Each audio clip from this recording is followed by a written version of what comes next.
Good evening and welcome to the Business Day. I'm Herman Green. The Bank of Jamaica is warning the public about using virtual currencies. In the last few months, virtual currencies have become an increasingly significant part of the investment landscape. Milton Walker has more. The central bank said in a statement this afternoon that it's aware of reports of investments in virtual currencies and the use of these types of instruments for the settlement of economic transactions. The BOJ reminded the investing public of the associated risks and the absence of appropriate governance and consumer protection arrangements.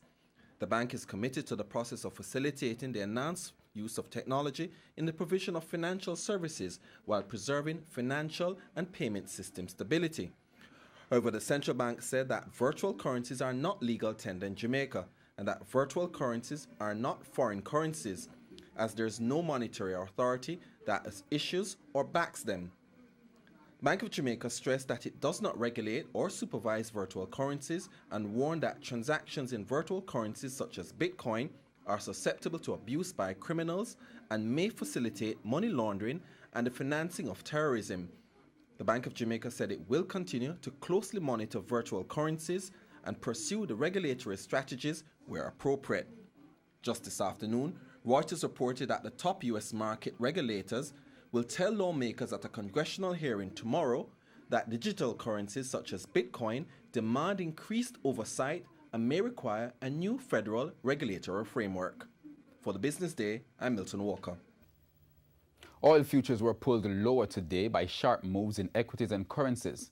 March crude fell $1.30 to $64.15 per barrel, edging further off the three-year highs from last month's climb above $66.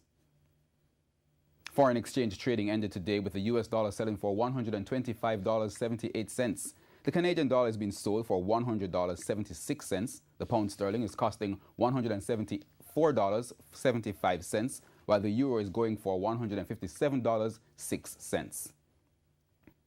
In today's trading session, the JSE index advanced by 2,082 points to close at 289,507. The junior market index advanced by 20 points to close at 2,996. The shares making the most gains were Siboney, Express Catering, Proven Investments, Sagicor Real Estate X Fund, Barita Investments, and General Accident. The main losers were Separate, Caribbean Producers, JMMB 7.5% preference shares, JMMB Group, Main Event Entertainment Group, and Knutsford Express. And that's the Business Day. I'm Herman Green. Good evening.